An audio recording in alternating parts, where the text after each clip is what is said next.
Hi guys, welcome back to another episode of Good Mood Magic. I had something that just occurred to me, and so I wanted to hop on here and do a quick show for you guys because I think this information is going to be super invaluable. It's something that I've come to a true understanding and realization of how important it is over years of dealing with anxiety. So I wanted to make it quick and to the point and have these three little things in your back pocket so that when you're feeling anxious, or even if you're not like full-blown anxiety, but you're feeling like you're starting to come out of your body, you're feeling extra stressed, you're not feeling very present or calm, whatever it is that sensation is that you're starting to feel, these three things are going to help you relax your nervous system, cope with anxiety, support yourself to bring back that calmer mental and emotional state.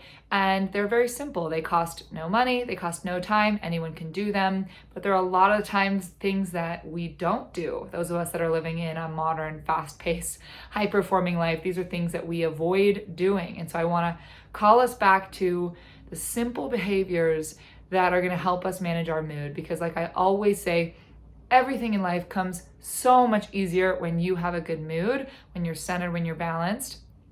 And so my goal is to help you guys maintain that stable, supported mood. Now, this doesn't mean, of course, that we're not going to have emotions in our life. Of course, that's separate. But living in a chronic state of anxiety and stress and that frantic nervousness, unsettled feeling, kind of like we're out of our body, is not something that we have to live with on a daily basis. So my goal is to help as many people as possible find their good mood magic, and that's what we're gonna do. So today, 3 things that if I was feeling anxious, I would do immediately. Number 1 thing that I would do is I would turn off all tech, and like no AirPods, no phone, even for soothing music. I don't want any screens on.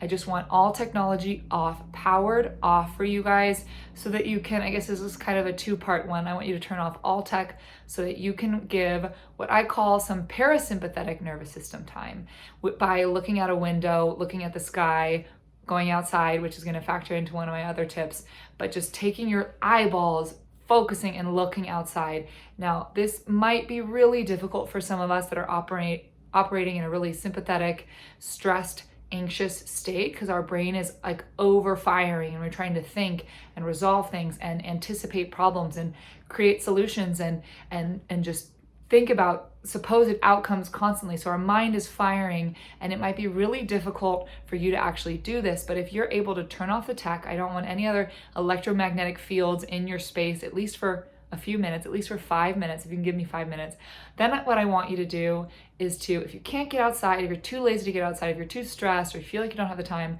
the very least you can do is you can look out a window at the sky. That's all I'm asking you to do. So again, this is a 2-part. Turn off all technology and look at the sky. Now, if for some reason it's a super gray day, whatever, you don't want to look outside, look at your ceiling, look at a wall. And it's going to be a little bit like you're going to feel distracted. Your mind's going to be like, but wait, we need to work on all of these things.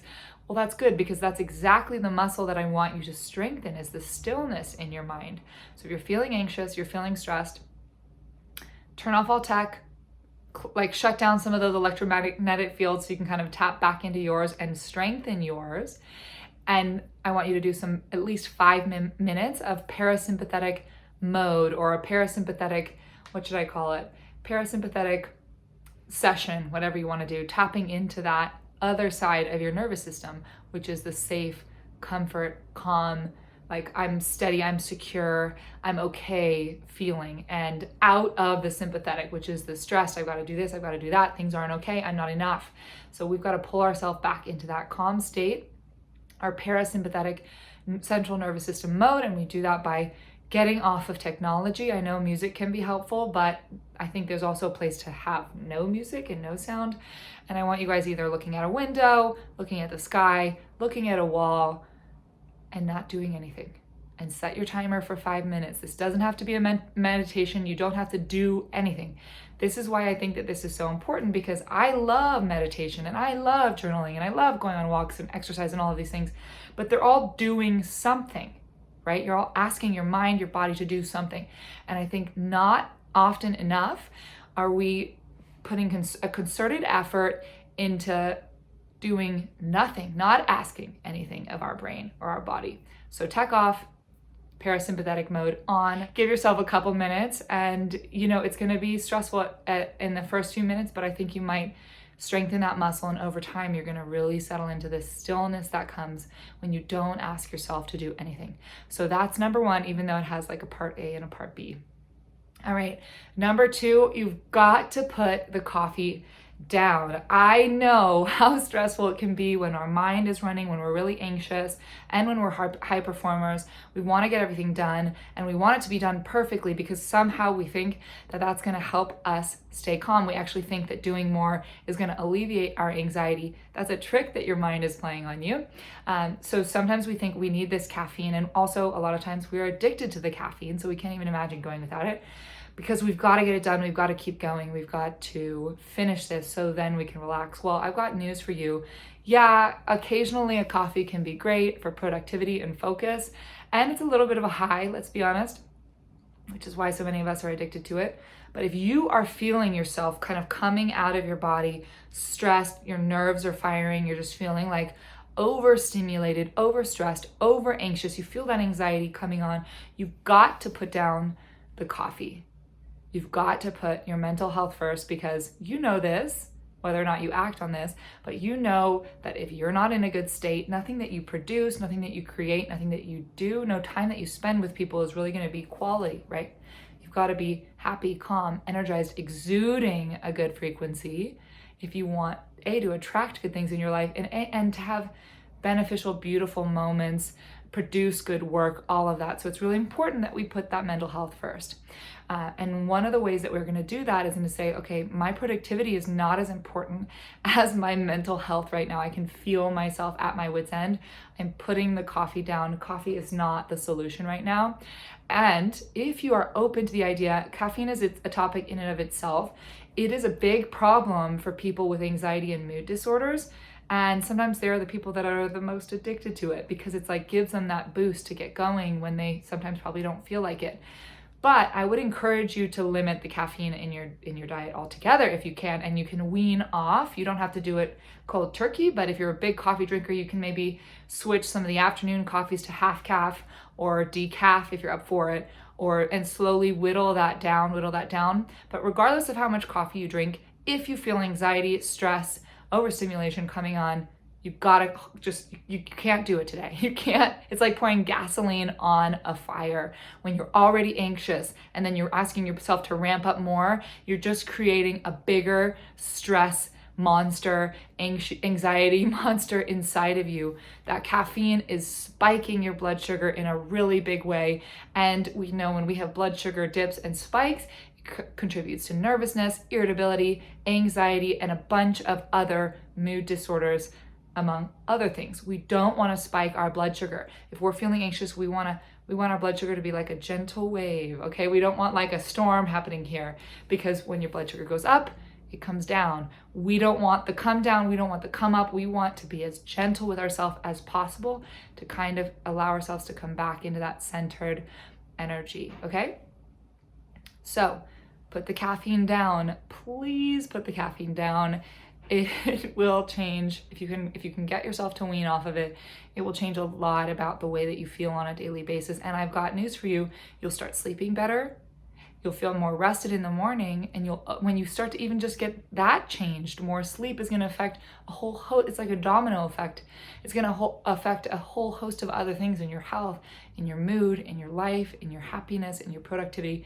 So getting off that caffeine is going to calm your central nervous system. Over time, it's going to improve your sleep, and we just know those are all really good things. So that's number 2. Number 3 tip that I would do immediately, if I'm feeling extra stressed, if I'm feeling anxious, if I'm feeling like that is coming on and I'm coming out of my body, is to walk outside and to be in nature. So there's a term called grounding. I'm not sure if you've heard it before. So you have a bioelectrical field, so does the earth. And what I think happens is your body can build up a positive charge and the earth has a negative charge. And so when you're getting stressed, you're building up this charge, you're building up this stress, and you're building up a particular frequency of emotion.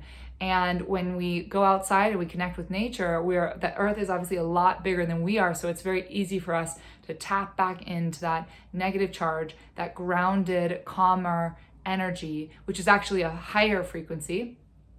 But we don't need to get into that right now. So what I want you to do is go outside. If that's all you can do, go outside. If yesterday or 2 days ago, all I could manage, I was working so much, all I could manage was to walk around my block once. That's it. That's all I could get myself to do. I almost didn't even do that. I almost just was proud of myself for walking downstairs and walking just outside of the building into the front part of our building. But I did end up walking around and I felt even just a little bit better after that. So when you are feeling anxious, I want you to get outside. If it's some crazy, end of the world storm, maybe you can't, but the chances of that are so low, so you have no excuse. I want you to get outside. Trust me. I have this theory that no one has ever really truly been anxious when they're spending an extended amount of time in nature, or when they're even there just for a few minutes. It's very difficult to hold on to that frantic, stressed state when you're in the presence of nature. So go outside. Now, back to grounding. So what you can do if it's warm enough is you can go outside and walk barefoot on the earth. If you have a park nearby, or if you have a grassy patch in front of your building or your home, wherever you live, walk outside in your bare feet. That's gonna really allow you to make that connection with the earth. And I promise you, you're gonna feel the difference immediately. You're just gonna feel yourself go, come back in your body, settle down a little bit, and that's exactly what we want if you're feeling anxious. You could also lay down in the grass if it's warm enough. You can put your bare hands on the grass. Now, if for some reason you can't get outside, there is equipment that you can get that you can use at home. There are these grounding sheets or grounding pads, and you can actually sleep with them, which I've done in the past. You stick them on the bottom of your feet and you plug them into a grounded outlet, or you can lay on it if you get the sheet version, and that will also help you ground. But for the intents and purposes of this video, I want you guys to get out in nature because the power is just so much greater in nature. So a walk outside at minimum to the front of your house or your building or around the block. But if you can get to a park, would love to see you get your bare feet on the ground, lay on the grass, put your hands on the ground, and just spend a few minutes there without your technology, and just let those waves of good feels and calm energy wash over you. So those are my 3 tips for 3 things that I would do immediately if I was feeling anxious in the moment. I hope they were helpful for you guys, and I would love to hear what you think. So feel free to comment below or get in touch with me. And also, if you have any further questions about how to manage anxiety naturally or how to improve your mood, I would love you to get in touch with me. If you're watching this on YouTube, please, if you liked it, please like, please subscribe, please share it with a friend who needs it. I really want nothing more than to help people improve their mood, because like I said, I just really believe life is so much easier when we have a good mood. And I like to just daydream about what the world would be like if everyone had just like a slightly better mood, like what it would be like. So that's my goal, that's my mission, is to help people improve their mood and experience what life is like with a better mood, because it's available to you and you can do it, and I'm here to help.